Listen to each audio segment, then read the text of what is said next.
Bonjour Bernard Jomier, merci d'être avec nous. Vous êtes sénateur de Paris, membre de Place Publique. On va revenir dans quelques instants sur la pénurie de médicaments, sujet sur lequel vous avez travaillé. D'abord, on regarde 3 unes de la presse régionale. Ce matin, d'abord la une de La Voix du Nord.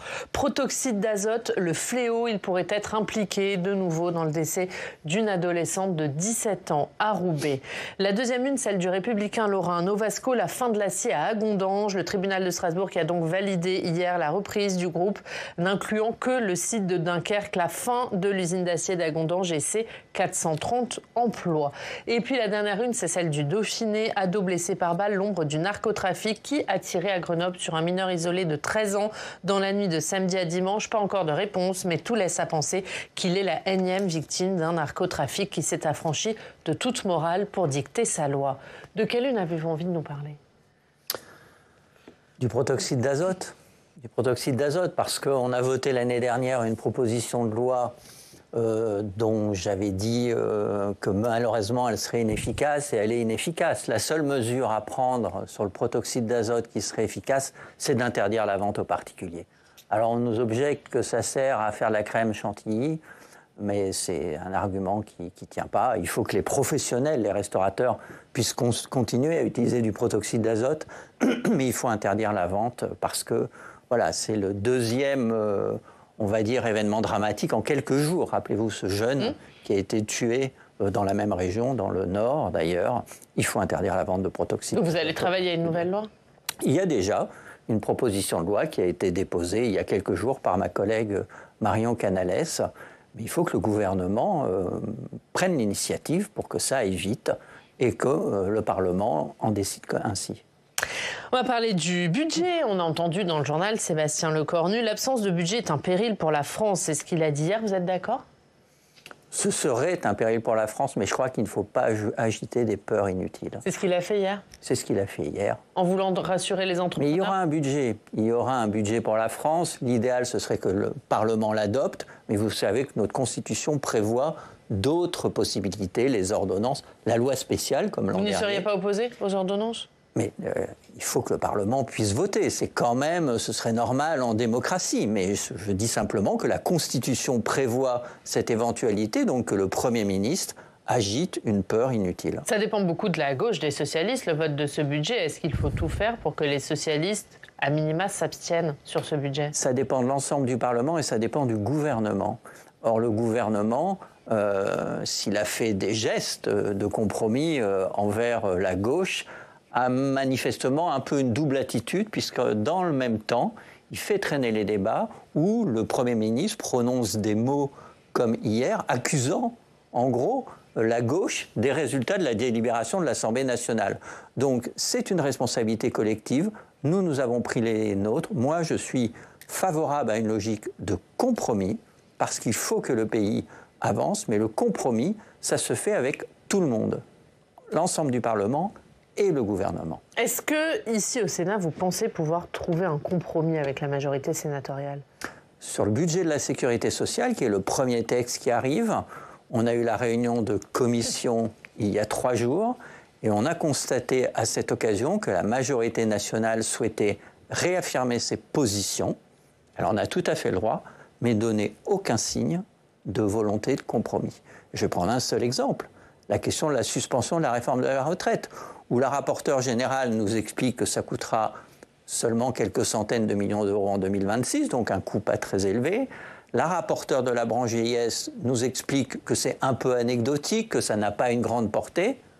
Bah alors autant l'accepter. Et non, elles vont supprimer cette suspension, si je puis dire, c'est-à-dire rétablir la réforme de retraite telle que passée par Elisabeth Borne dans les conditions qu'on connaît.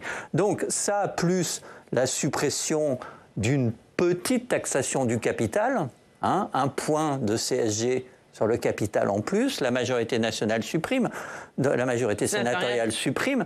Donc on voit bien qu'il n'y a pas de volonté de compromis, et je ne vais pas m'étendre sur tous les autres amendements. Il y a la volonté de passer en force, si je puis dire. Donc ça veut dire que le Sénat votera un budget de droite et il y a pas de... Ça va être compliqué du coup en commission mixte paritaire pour vous? Je pense très clairement, le message qui nous est envoyé, c'est on ne veut pas d'accord. Donc ça veut dire derrière, effectivement, probablement pas d'accord en commission mixte paritaire. Mais moi j'espère que les jours à venir voilà, feront réfléchir la majorité sénatoriale. Ce n'est pas parce qu'elle est majoritaire au Sénat, ce n'est pas parce qu'elle a des idées bien arrêtées que c'est conforme à l'intérêt du pays. L'intérêt du pays, c'est que chacun fasse un pas. Et là, elle n'en fait pas. Il y a beaucoup d'amendements qui ont été déposés sur ce budget de la sécurité sociale. Est-ce que déjà vous pensez pouvoir arriver au bout dans le temps imparti ? Écoutez, on verra bien, mais normalement, oui. On siégera dimanche s'il le faut. Mais moi, je souhaite qu'on arrive au bout du texte. On a toujours réussi à arriver au bout des budgets de la sécurité sociale, sauf une année où on l'a interrompu volontairement, on va dire. Mais je pense qu'on doit y arriver et qu'il faut y arriver. Et il faut y arriver, encore une fois, dans un esprit de compromis. Moi, j'attends les pas de la majorité sénatoriale pour indiquer qu'elle respecte aussi ce qu'a fait l'Assemblée nationale. Je ne partage pas tout ce qu'a fait l'Assemblée nationale. Je l'ai dit en commission, 24 milliards d'euros de déficit pour la sécurité sociale, ce n'est pas possible. Il faut ramener le déficit autour de 15 milliards d'euros. Et ça, on est d'accord avec la majorité sénatoriale sur ce point. Après, les moyens d'y parvenir, c'est là où, évidemment, il y a un désaccord. Mais moi, j'appelle au compromis. Un mot sur le texte sur la lutte contre la fraude fiscale et sociale. Le vote a lieu aujourd'hui au Sénat. Vous le voterez, vous, ce texte ? Non, pour une raison très simple. La fraude fiscale, c'est 50 à 80 milliards d'euros, on ne sait pas exactement. La fraude sociale, 10 à 15. Et ce texte, les 3/4 des articles portent sur la fraude sociale.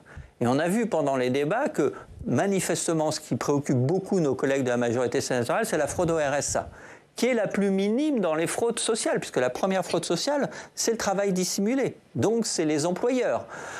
Ce texte, il n'est pas équilibré. Ce texte, c'est un message politique sur des fraudeurs sociaux. Alors, bien sûr, toute fraude est condamnable et il n'y a pas à accepter la fraude aux prestations sociales. Mais il y a quand même, contrairement à ce que dit la rapporteure, une échelle de la fraude, c'est-à-dire que le montant importe.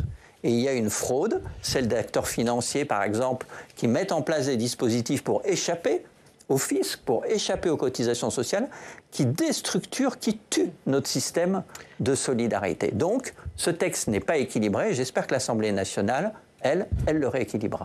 Comment remédier à la pénurie de médicaments ? Sujet de préoccupation, évidemment, pour nombre de Français. Vous avez présenté une proposition de résolution européenne que vous allez nous détailler, Fanny. Mais d'abord, pour bien comprendre, il faut rappeler que la pénurie de médicaments, c'est un problème récurrent en France et en Europe. Oui, l'ANSM, l'Agence nationale de sécurité du médicament et des produits de santé, a recensé près de 4000 déclarations de rupture de stock l'an dernier. Ça concerne tout type de médicaments, le paracétamol, l'amoxicilline, mais aussi des traitements cardiovasculaires, anti-infectieux et même parfois des soins contre les maladies psychiatriques. Par exemple, ces pénuries touchent près de 4 Français sur 10 d'après le baromètre annuel de l'organisation France Asso Santé publié en mars dernier. Et le problème, vous l'avez dit Oriane, n'est pas propre à la France. La Cour des comptes européenne a recensé 136 pénuries critiques, c'est-à-dire des médicaments pour lesquels on ne peut pas trouver d'équivalent entre janvier 2022 et octobre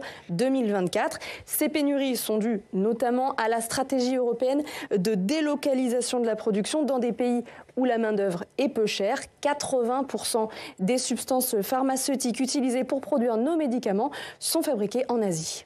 Et pour lutter contre ces pénuries, la Commission des affaires européennes, dont Bernard Jomier, a fait une proposition de résolution européenne. Qu'est-ce qu'elle contient ? Eh bien, l'idée, c'est de rendre l'Union européenne plus autonome et donc les médicaments moins rares. Comment ? Eh bien, d'abord, grâce à ce que vous appelez des projets stratégiques, dont le but est de relocaliser justement la production des médicaments sur le sol européen. Ces plans incluraient, d'après votre proposition de résolution, d'une part des médicaments critiques, ceux dont les pénuries présentent un réel danger pour les patients, mais aussi les médicaments dits d'intérêt commun, ceux pour lesquels il existe de manière persistante, récurrente, des problèmes d'approvisionnement. Pour financer ces projets, votre commission réclame aussi la création d'un budget propre pour dédier spécifiquement à ces projets. Votre commission suggère aussi de miser sur la commande publique européenne pour soutenir la production de médicaments sur le sol européen. Les entreprises qui fabriquent une part significative de médicaments critiques sur le sol européen seraient favorisées et le seuil pour déclencher une commande publique serait élargi de 9 à 3 États touchés par des problèmes d'approvisionnement. Autre mesure proposée, les entreprises qui ne respecteraient pas leurs engagements, notamment en matière de stock de médicaments, seraient sanctionnées. Elles pourraient être par exemple obligées de rembourser les éventuelles aides qu'elles auraient perçues. Enfin, votre commission souhaite aussi harmoniser les règles, les notices, les emballages des médicaments entre les États membres pour faciliter les transferts d'un État à l'autre en cas de pénurie par le biais de ce qu'on appelle le mécanisme européen de coopération volontaire. Bernard Jomier, selon vous, la solution aux pénuries de médicaments, elle ne peut être que faite au niveau européen? Elle ne peut pas être faite au niveau français. On le voit bien. Vous avez parfaitement synthétisé notre rapport et nos propositions. Ce qu'il faut saluer, c'est que la Commission européenne prenne l'initiative de dire qu'il faut lutter contre les pénuries parce que tous les États membres sont concernés. Et à partir de là, ce que nous disons, c'est que son plan, il manque d'ambition. Voilà. Il faut absolument relocaliser les productions en Europe et ça passe par un ensemble de mécanismes que vous avez décrits. Il faut que la commande publique, notamment, favorise ce qui est produit sur le sol de l'Union européenne. Il ne faut pas chercher à faire du moins-disant social et environnemental, parce que de toute façon, on ne fera jamais aussi bien, si je puis dire, et on devrait dire aussi mal en la matière que l'Inde ou la Chine. Et donc, il faut mettre en place, et c'est le sens, en fait, de l'ensemble de ces propositions, une forme de protectionnisme européen. Il faut protéger les patients, les assurés sociaux européens et notre marché européen. Mais et comment on en est arrivé là, Bernard Jomier? Comment on en est arrivé à cette situation de pénurie de médicaments? Le médicament, c'est un marché mondialisé qui est détenu par des acteurs financiers. Et donc, la volonté de produire et de vendre au meilleur prix l'emporte sur les questions de santé publique. Alors, je ne veux pas caricaturer, je ne dis pas qu'elles sont absentes, ces questions de santé publique, mais un producteur, un industriel de médicaments, quelque part, il faut essayer de comprendre sa logique. Il a un produit, d'abord, il va le vendre à celui qui lui en donne le meilleur prix. Et celui qui en donne le meilleur prix, ce n'est pas forcément l'européen, et ce n'est pas forcément le français, où le prix du médicament est assez bas en France. Donc, il va aller vendre son médicament plutôt, par exemple, aux États-Unis, où les prix sont très élevés. Et c'est comme ça que ce qui est un marché libre produit un déséquilibre entre les besoins de santé dans un pays comme la France et la mise à disposition des médicaments. Donc la leçon, c'est qu'il faut réguler. Ce n'est pas un marché comme les autres, le médicament. Il faut plus de régulation. Et ces régulations au niveau français, on n'y arriverait pas. Les médicaments critiques, il y en a quelques centaines.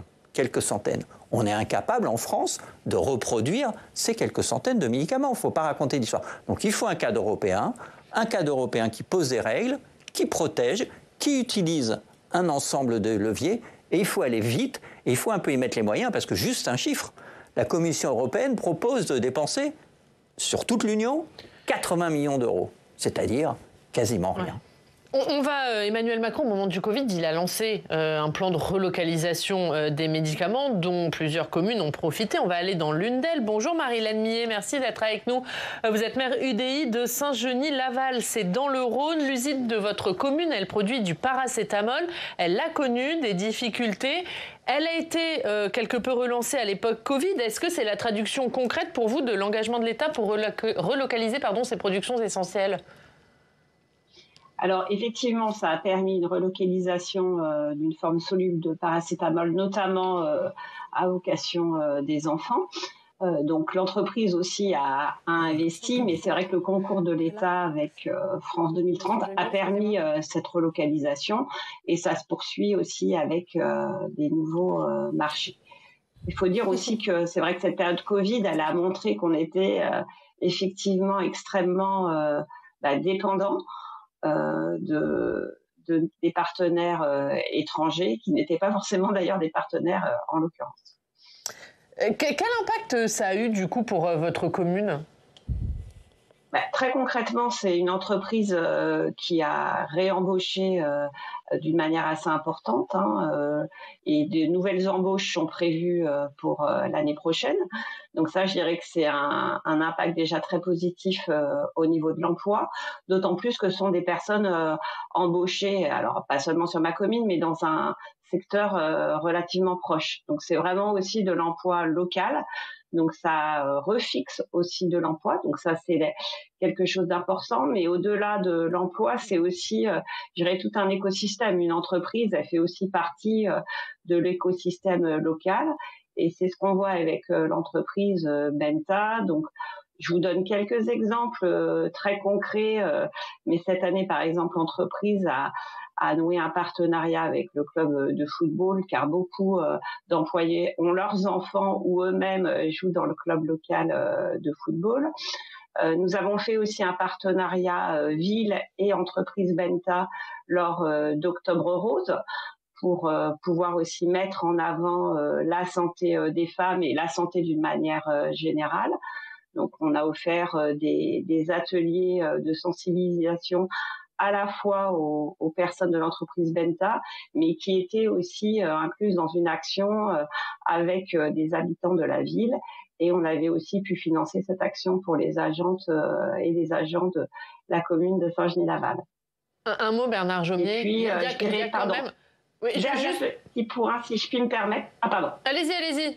Très rapidement, que Bernard Jomier puisse vous répondre. En fait, on a aussi la chance sur la commune d'avoir un lycée André Payot, qui est un lycée agroalimentaire, mais pas que, qui travaille aussi au niveau des BTS, par exemple, sur la fabrication de médicaments.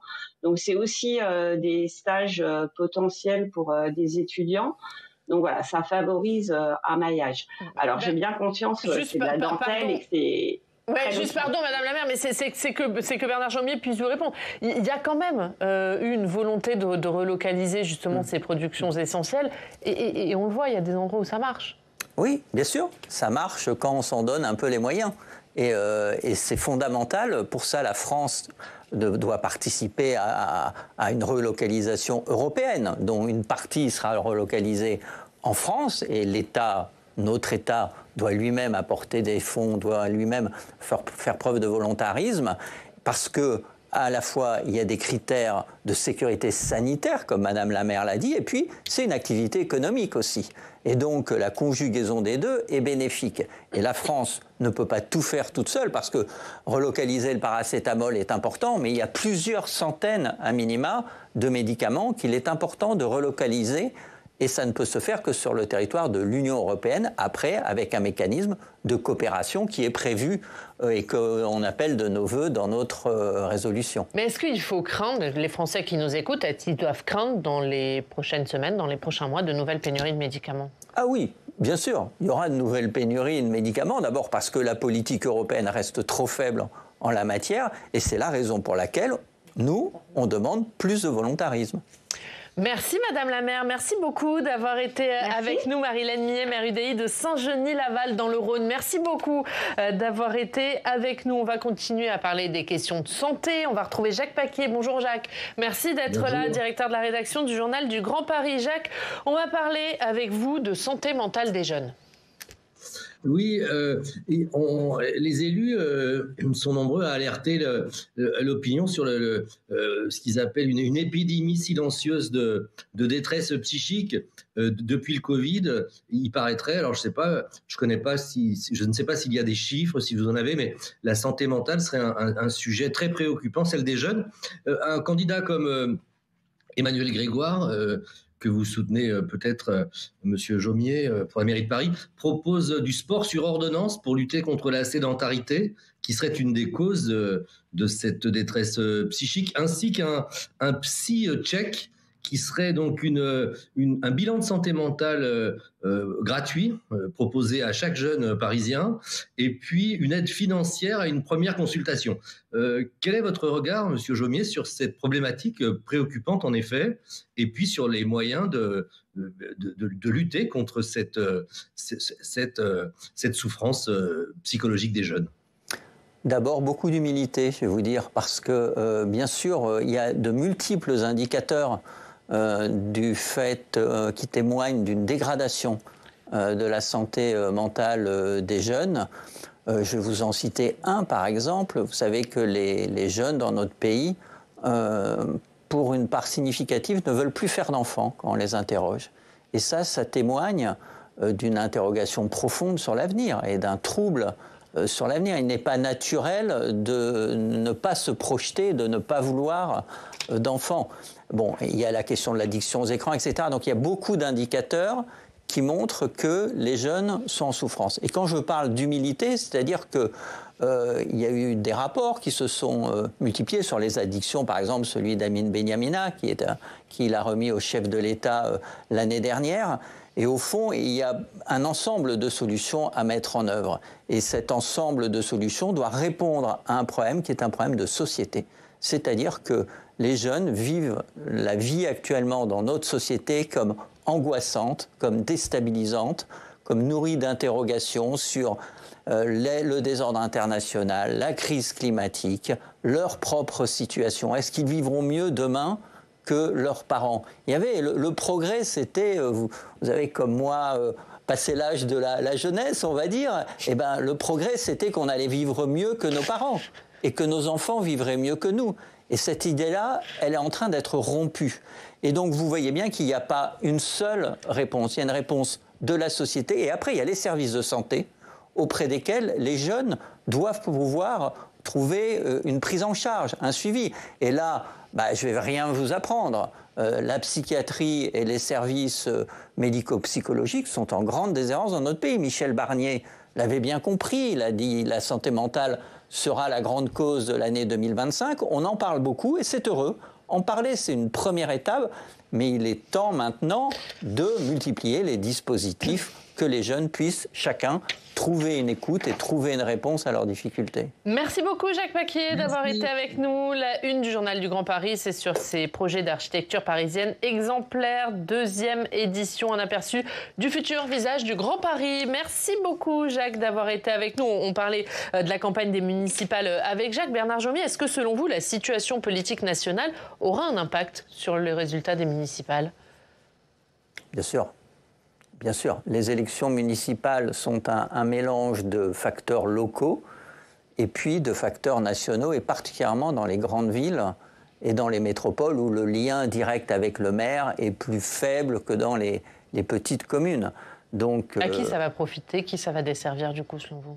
Alors ça va dépendre de la façon dont l'offre politique se structure, mais je crois que ça va être très difficile malgré la popularité des maires. J'ai vu une enquête toute récente où 70% des Français sont satisfaits du travail de leur maire, mais dans le même temps, on voit bien qu'il y a à l'égard du monde politique, on va dire, une forme de colère, une forme, la déstabilisation, le chaos politique actuel. Et j'en reviens au début de nos propos, c'est nécessaire de faire preuve de compromis pour stabiliser la situation, sinon attention au vote de colère des Français, parce qu'un certain nombre de maires qui ont bien travaillé pourraient être emportés par ce vote de colère, et moi je le regretterais. La gauche, elle peut perdre Paris ?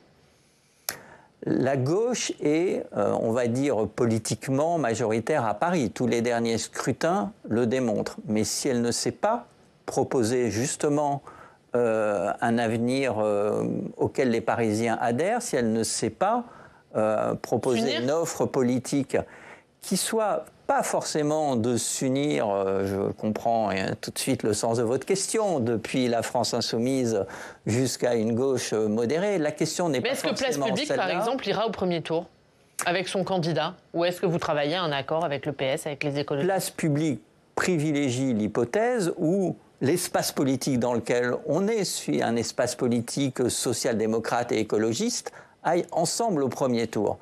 Mais si ça ne peut pas se faire parce que la tête de liste du Parti socialiste, Emmanuel Grégoire, ne fait pas les gestes suffisants, ne reprend pas... Pour le moment, il n'y a rien qui est fait. Et donc, l'hypothèse d'une candidature Place Publique à Paris n'est pas exclue à ce jour. Ce n'est pas notre choix premier, mais elle n'est pas exclue. Raphaël Glucksmann et Bernard Cazeneuve se sont réunis ce week-end à Pontoise. Est-ce que Raphaël Glucksmann il peut vraiment incarner le rassemblement de la gauche, selon vous?